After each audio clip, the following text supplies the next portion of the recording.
सभी को राम राम। मैं हूं पीके बैद। स्वागत है हमारे यूट्यूब चैनल पे आप सभी लोगों का। यूपीएसएससी पेट 2022 की वैलिडिटी समाप्त, अब नहीं बढ़ेगी। ये एक न्यूज़ थी और इसका अगर बढ़नी होती तो कोई ऑफिशियल नोटिफिकेशन आ जाता वेबसाइट पे, लेकिन ऐसा कुछ नोटिफिकेशन नहीं दिया गया है और बोर्ड लगातार लगा हुआ है पेट 2023 के जो है रिजल्ट को तैयार करने में। उसकी जो है सारी प्रक्रिया उसी पे चल रही है। और जो जेई एजीटीए और फार्मासिस्ट की वैकेंसी आनी थी उसको जो है बहुत ही विलम्ब कर दिया गया है और आयोग में सारे जो है फॉर्म कंप्लीट रखे हुए हैं, लेकिन उस पर भी कोई ज़्यादा काम नहीं हुआ है। और इसमें जो विद्यार्थी वहाँ जाते हैं आयोग में पता करते हैं तो उनको झूठी बातें बता दी जाती कि आप लोग घबराइए नहीं, आप लोग की वैकेंसी बहुत जल्द दी जाएगी, लेकिन ऐसा कुछ है नहीं। वहाँ जो है वहाँ के अधिकारी सही बात बताते नहीं हैं और जो विद्यार्थी परेशान है लगातार वैकेंसी को लेके, उनकी वैकेंसी को जो है कोई विशेष गौर नहीं किया जा रहा है। और 2000 पे नई भर्ती जो 2022 की से आएगी या 23 से, तो 22 से आने के चांस आप लोगों के बहुत कम बन रहे हैं, क्योंकि इसकी वैलिडिटी कल समाप्त हो रही है 24 को। अब खुदा ना खास्ता हो सकता है कि इन लोगों का कुछ दिमाग बदल जाए, तो 24 घंटे का अभी समय है, तो ये लोग वैलिडिटी का तो मामला कुछ है नहीं। बशर्ते ये विज्ञापन चाहें तो आप लोगों का तीनों विज्ञापन दे सकते हैं। जैसे जेई है, फार्मासिस्ट, एजीटीए, सारी वैकेंसी को जो है विज्ञापन ये तीनों निकाल सकते हैं। इनके लिए चुटकियों का खेल है। अगर निकालना चाहेंगे तो 2022 के पेट से निकाल सकते हैं, और अगर नहीं निकालना चाहेंगे तो 23 वाले पेट से निकालेंगे।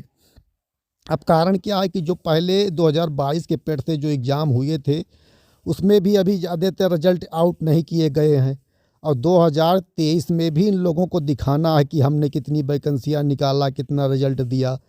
तो यही सब चीज़ें हैं। और यूपीएसएससी से जो ज़रूरी नोटिफिकेशन है, जैसे लेखपाल वाला मामला है, तो लेखपाल लोगों की ज्वाइनिंग का सिलसिला कुछ चल रहा है, उन लोगों को अलर्ट कर दिया गया है, जिला वगैरह आवंटित कर दिया गया है। तो ये और उसके बाद में पेट का रिजल्ट निकालने की बात हो रही है। तो यही सब काम है। और फार्मासिस्ट भाई कुछ हमारे पास आए थे 10-12 लोग इकट्ठा होके कि सर हम लोग की वैकेंसी जो है 32 सालों से लगातार नहीं निकाली गई है, तो आप कुछ कीजिए। तो हम उसमें भैया क्या कर पाएंगे। हम तो जो है यही कह सकते हैं कि आयोग के अधिकारियों से कि अगर आप बेरोज़गार होते या आपके परिवार में आपके बच्चे बेरोज़गार होते तो उनमें जो है आपको कैसा लगता। अब आप तो मलाई काट रहे हैं, वहाँ बैठे हैं, आपके घर में जो है दाल रोटी बढ़िया से चल रही है, लेकिन जो बेचारे परेशान हैं, जो पढ़ लिख के बैठे हुए हैं, जिनके माँ बाप ने सपना देखा था कि हमारा लड़का जेई हो जाएगा, एजीटीए की फॉर्म निकलेगा, नौकरी करेगा, अधिकारी हो जाएगा। फार्मासिस्ट जो किए थे वो सोच रहे थे कि हमारा लड़का फार्मासिस्ट हो जाए, करवाए थे, तन पेट काट के अपने बच्चों को पढ़ाए थे। लेकिन आप लोगों को कोई गम ही नहीं रहता है। अधिकारी हैं भाई, आपके घर का तो कोई सब बढ़िया, सब ठीक ठाक चल ही रहा है। अब इन सब की रवैयों को देखते हुए हमें एक छोटी सी जो है कहानी याद आ गई। कहानी ये थी कि जो है एक बार एक राजा थे, तो राजा बड़े ही दयालु थे और न्यायप्रिय राजा थे। तो उन्होंने अपने गुप्तचर वो लगाए हुए थे कि गुप्तचर उनके जो है पता करते थे कि हमारे राज्य में किन लोगों को क्या समस्याएं हैं। अब समस्याओं का पता लगाते थे और सुबह जो है राजा को सारी चीज़ें अपडेट करा देते थे कि कहाँ कहाँ गए, किन किन लोगों से मिले और किसको क्या परेशानी है, कहाँ क्या। तो राजा उसका जो है दूसरे दिन निस्तारण करता था, और जिनको जो समस्या होती थी उसका जो है निदान भी करता था। एक दिन की बात है, एक दिन जो है राजा साहब के जो गुप्तचर लोग थे वो एक लोग के घर पहुँचे, तो वो बैठ के जो है कटोरा में दूध और चावल खा रहे थे, चीनी मिला के, और दूध को उठाए हुए थे एकदम, उसमें जो है मलाई बना दिए थे दूध को। तो उनसे पूछा, वहाँ के उनके जो राजा साहब के जो कर्मचारी थे उन्होंने पूछा, तो बोला कि राम राम। कहा बेटा राम राम, और कैसे आना हुआ। तो आना यही हुआ कि राज्य में सब कैसे हाल है, इसीलिए हम लोग आए थे पता करने कि राज्य में सब ठीक ठाक चल रहा है। तो जो दूध मलाई खा रहे थे कटोरा में बैठ के, उन्होंने कहा हाँ सब बहुत खुशहाल हैं, सब दूध मलाई खा रहे हैं। तो राजा के दरबार में जब सिपाही लोग पहुँचे, गुप्तचर लोग पहुँचे, जब राजा को सूचना दिया तो राजा साहब ने कहा कि ठीक है, कोई बात नहीं है, वो सब दूध मलाई खा रहे हैं, आदमी बता रहा है तो ठीक है, तो उसके पीछे कारण क्या है। तो एक आदमी उनको बताया कि सर उनके यहाँ जो है एक गाय और भैंस रखा हुआ है और दोनों खूब पर्याप्त दूध देती हैं और ताकि दूध मलाई खाता है, खेती पाती भी कर लेता है। तो राजा का आदेश हुआ कि एक काम करो कि उनकी गाय और भैंस को रात में खोल के ला के हमारे राज्य में बांध दो। अब राजा के आदमी गए, सिपाही गए, रात में वो सो रहे थे, उनका गाय भैंस खोल के ला के अपने राज्य में बांध दिए। अब दूसरे दिन फिर वही आदमी गुप्तचरों को भेजा। अब गुप्तचर गए। अब ये उस समय जब गए जब वो खाना खा रहा था, उनको पता था कि भाई उस दिन गए थे तो उनको पता था, आइडिया होगा कि इस समय खाना खाते हैं। तो खाना के टाइम पे जब गए तो नमक रोटी खा रहा था। तो पूछा क्या हाल चाल है, राम राम। कहा भैया राम राम, क्या हाल है राज्य में।